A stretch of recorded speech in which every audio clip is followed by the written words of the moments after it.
Hey guys, Hannah and Mike here with Delta. Today we're going to walk you through how to install a widespread pull-down bathroom faucet. We're using the Broadmoor model for this video, but Delta offers a variety of different styles and finishes for this type of faucet. Yeah, the pull-down spout makes perfect sense. It's such a convenient feature to have in your bathroom. It's great for sink rinsing and keeping everything nice and clean. Now, the Broadmoor comes in two styles, a center set and a widespread. There are a few differences, so we have two different install videos. Check your faucet. If it looks like this one, you're in the right place. If your handles and spout are all on the same base, then you have the center set version, and there's a video especially for you. The widespread faucet is designed for a 3-hole sink configuration, and it needs a minimum width of 6 inches between the outer holes. So if you're not sure about your sink, measure between the center of those 2 farthest holes, just to confirm everything will fit. There are a few tools and supplies you'll need for this installation, so be sure to have these on hand before you get started. Now first, and this is important, we always recommend replacing your supply lines whenever you replace your faucet. We want to make sure we pick up the right size from the home improvement store. So the measurements we want to pay attention to are the distance from the stub out to the bottom of the faucet to make sure it's going to be long enough. Also our fittings, the top fitting that connects to the faucet is a 1/2 inch across. The bottom fitting to the sub out could vary, so just double check that measurement before you pick those up. You also want to grab an adjustable wrench, a Phillips screwdriver, and some safety glasses. You may also need a flashlight in case it's dark underneath the sink, a towel for some light cleanup, a bucket when you flush the lines, and a tube of silicone. I think that's about it. Let's get started.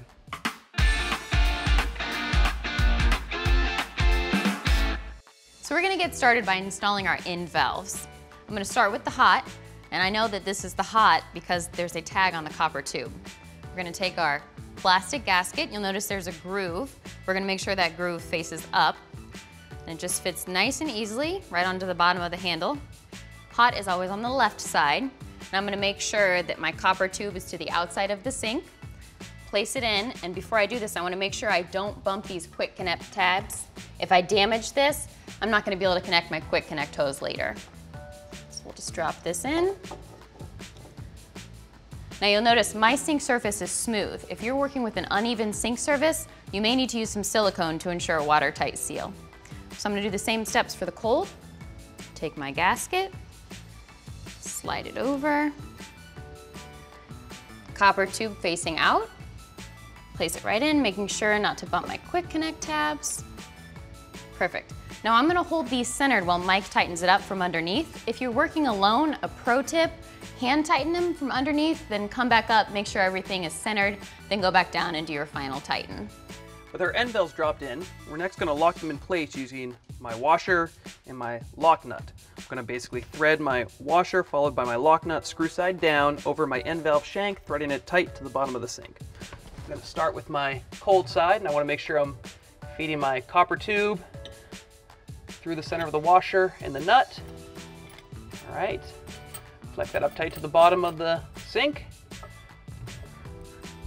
Then I want to verify that everything looks nice and straight up top, and I'm going to use my long Phillips head screwdriver to lock everything in place. I'm going to tighten my first screw. All right, then go to my other side, tighten the other screw, and then finally I always like to go back to the first screw just to make sure it's still snug. All right, great. That's nice and tight. I'm going to repeat the same steps for my hot side.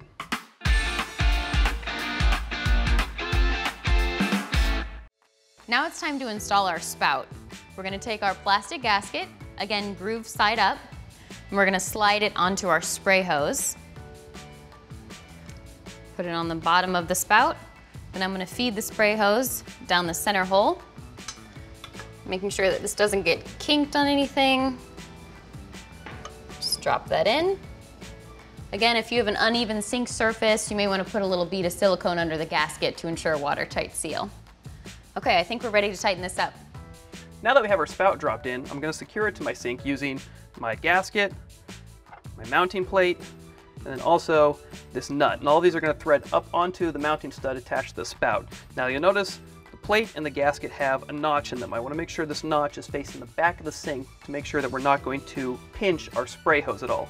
Also, this nut has 2 ends, and one side's threaded, one side has a little notch. I'm going to save myself a little bit of time by having the notched end up, but you can really install this either way depending on the thickness of your countertop. So I'm going to first put my gasket onto the stud, followed by my mounting plate, and then my nut. Threading all 3 up onto the stud. And as I tighten this, I want to make sure that I'm not pinching my spray hose at all against the sink. keeping that notch to the back. All right, I've got that hand tightened. Now before I give my final tighten with my adjustable wrench, I'm gonna make sure that everything's nice and centered up top.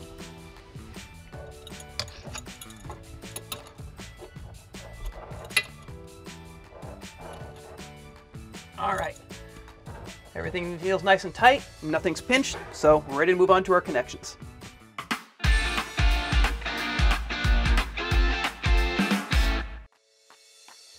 Now we're going to connect our end valve using our widespread hose. And you'll notice these end valves are kind of in a Y shape, and on the top of each connection is a quick connect.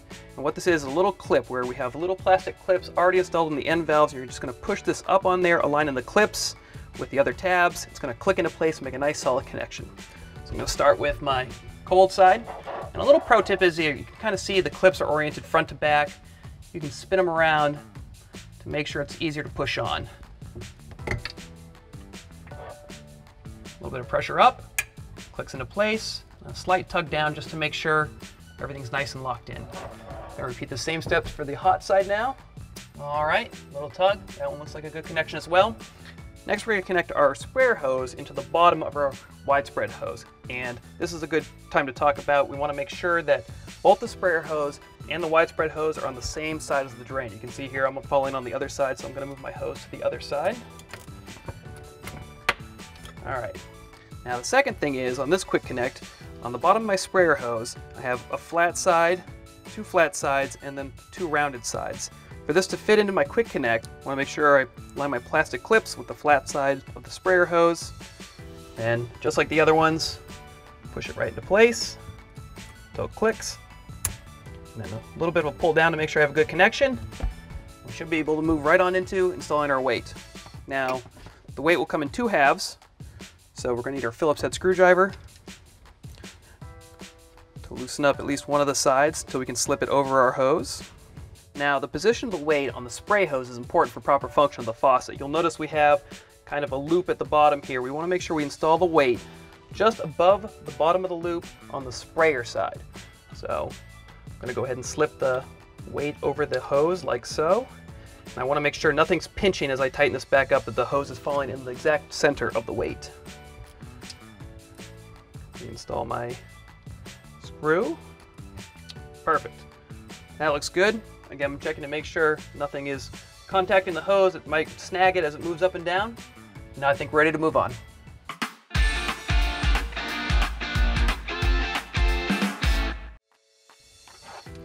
Now we're going to connect our supply lines to our stub outs.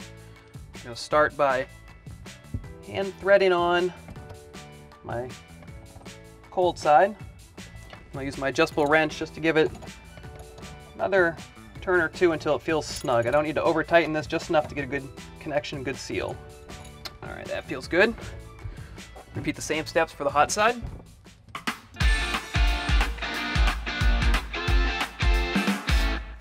Now we're going to grab our bucket because we're going to be flushing our lines. And I always like to flush my lines whenever I'm installing a new faucet to make sure there's no debris in there that could cause a flow issue down the road. So I'm going to begin by taking my cold side. I'm going to hold this into my bucket and then slowly turn on my stub out. I'm going to run the water for about 30 seconds. That should flush out anything that could be in the lines, shut it off, and then repeat the same steps for the hot side.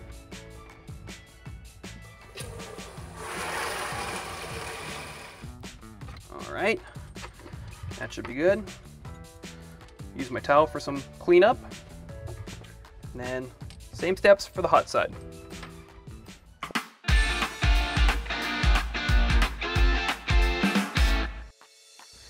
I'm now going to connect the top of my supply line into the copper tube with the brass fitting on each end valve. I'm going to go cold side to cold side.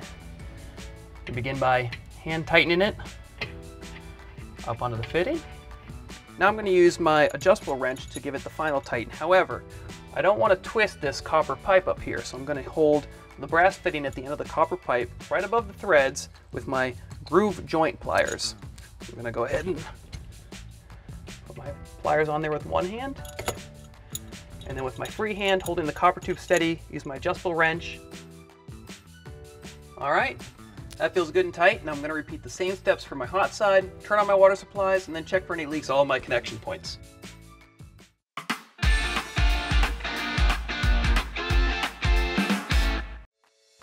Now it's time to flush our faucet. We're gonna use our included aerator wrench, pull down on our spray wand, line the teeth up of the aerator wrench right onto the aerator, give it just a couple turns, counterclockwise, and the aerator will fall out. Put this to the side, we don't wanna lose this. Now this step can get a little bit messy, so I like to use a washcloth, put it right over our spray wand, and turn both the hot and cold on onto full mix position for about 30 seconds. Okay, that's good. Now I'm gonna put the aerator back on using the same steps. Take our wrench, line up the teeth again, and this way just turn it clockwise. This is a good time to check for functionality. Make sure that the hose extends freely, that the weight's not getting caught on anything, and then it snaps back into place. This is gonna be super handy. I'm also gonna check for leaks. I'm gonna check at the base of each handle and at the spout.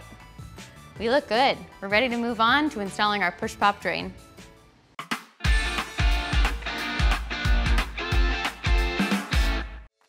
Before we install your new push-pop drain, we want to remove the old drain that's already in place, and we have a video that shows you how to do that, so I'm not going to show you how to do that here, but be sure to check that out if you have any questions. So now it's time to install our drain assembly. There are two common types of drains. There's a pop-up drain, which has a lift rod in the back of your faucet that you move up and down to open and close your drain. And then there's the push-pop drain, which I have here that's included with your faucet. They're super awesome and super easy to use. You simply push it down to close it and push down again to open it. You can easily pull the stopper out to clean it. If your old faucet's drain had a lift rod, your drain isn't going to open and close anymore, so you will need to install one of these. So with all of that said, let's move on to the install. Your drain will look like this out of the box. The first step we're actually gonna do is disassemble it. We're gonna screw off the nut, put that aside, take off the conical gasket, put that aside. Now this thin gasket, we're actually gonna discard because we're gonna use silicone in place of it. Just ensures a more watertight seal. We're gonna apply the silicone right along this rim. Before we do that, I'm gonna remove our stopper just to make sure it doesn't get any silicone on it.